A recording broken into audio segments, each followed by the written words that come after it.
How do I even start this documentary? I guess we'll just start from the basics. Comedy drama. It is a hybrid genre of both comedy and drama. That's where it gets its name from. And, you know, it's got its own sort of codes and conventions, and in this documentary I will not only be discussing said codes and conventions, but I'll also be talking about key contributors, both pioneers and modern day key contributors of the genre.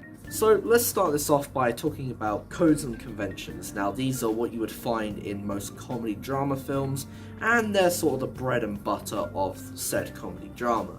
And we'll be discussing them right now.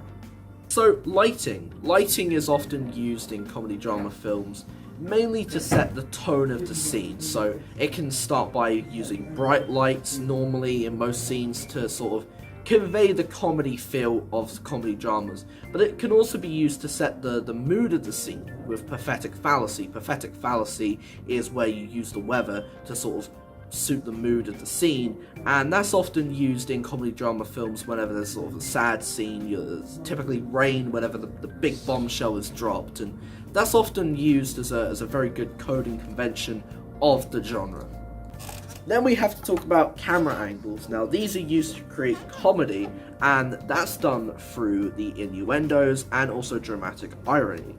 Now dramatic irony is when the audience knows something that the characters don't, and this is used to create tension. Now this can be in the form of either like tension through like sort of serious situations, which the drama side would be on, or through comedic situations, which the comedy side would come in from. And through that, you know, camera angles are used in a way to help amplify all of that. Then we have to talk about timing. Now, timing can be very crucial in a comedy drama film. Take a breather, it's all good. It can make or break a film, and proof there that timing can make or break anything that you do. You know, it's often used to help soften the dramatic situations that happen. So there'll be something super tense, super serious that happens, and then all of a sudden, a very well-timed joke, a very well-timed sort of comedic action, be it slapstick or whatever, happens, and that in a result will help add to the comedic timing. And now the final code and convention we can talk about is mise-en-scene. Now what is mise-en-scene? Well, it's basically just the placement of objects within a scene. Speaking of objects being placed onto the scene, we have this.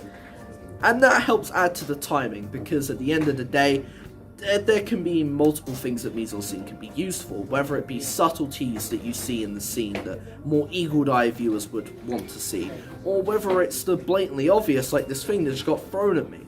You know, mise-en-scene can help with everything, be it comedy drama and just drama in general, because everything in the scene just sort of helps, you know, with just the overall view of the scene.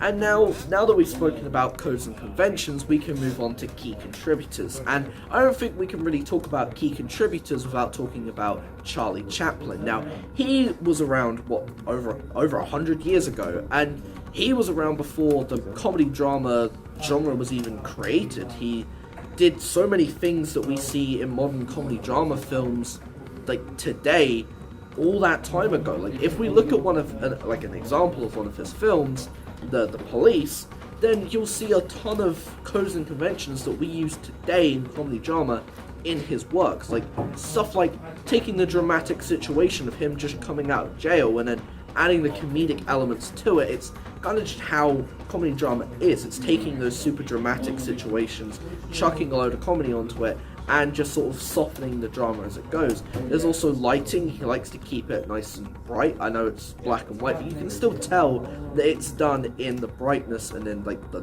daytime. He also uses a lot of camera angles. These are more just sort of, because it's outside, he really just sort of uses sort of like wide shots and just more shots that show the action rather than innuendos and dramatic irony. And timing is everything with him, obviously, because he was a slapstick guy, so timing is very crucial for him, because at the end of the day, everything needs to be choreographed perfectly, everything needs its place, and everything needs to be timed perfectly in order for a scene to look good.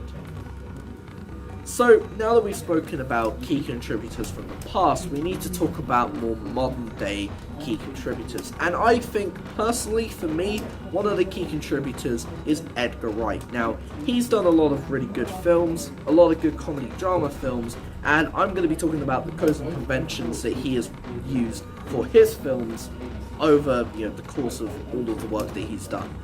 So now we need to talk about the codes and conventions used in Edgar Wright films, and we're going to kick things off with timing. Now, I'm going to be talking about individual scenes from films, so, using examples.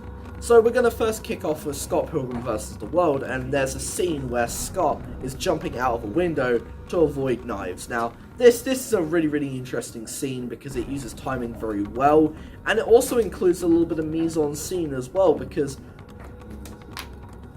why is that happening? Jesus Christ! But as I was saying, we were talking about mise-en-scene, and because that's shown when Knives is seen here, and Scott's seen walking past very blurry, but he's in the shot anyway. And now we're going to talk about lighting. Now, there's a common theme in Edgar Wright films where there's normally an abnormal source for lighting in the middle of the night. Now, if we take examples from Scott Pilgrim vs. the World, there's just happens to be a film set in the middle of a castle, and that's quite abnormal, doesn't happen every day. And then if we go to The World's End, there's this giant statue that comes to life and it's shooting light everywhere. Now that's not normal. That is not normal. So again, there's this theme of abnormal light sources in the night, and the bright scenes in the daytime are very, very bright. And now the final code of convention we can talk about regarding Edgar Wright films is camera angles. Now, Scott Pilgrim vs. the World and Hot Fuzz have really good uses of camera angles to help add comedy to the dramatic moments. There'll be scenes where the drama is at an all-time high, and all of a sudden it'll be broken down with something that adds comedy to it. So we are here with Danny, just some random person I found off the street, and we are going to be asking him some questions about comedy drama films. So, question number one, what are your opinions on comedy drama films, and could you potentially give some examples? So, personally for me, I don't particularly watch films in general. I'm more of an actual anime watcher myself. But I still believe the similar conventions can still apply from anime to films. One such is what I've watched recently called Hagune, which prioritizes more into the comedy of a comedy drama, where it's more of where a group of people make a club so then they can make friends, not with each other but in general. And that's the comedy side of it, where they're all getting along as friends, even though they're trying to make friends. But it also goes into more of the drama side eventually, when you find out that these people who he's with are actually people he's known from his childhood.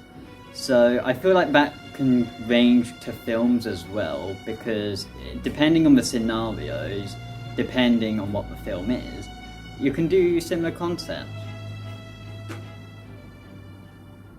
So that has been the comedy drama documentary. Thank you all for watching, and thank you for listening to my TED Talk.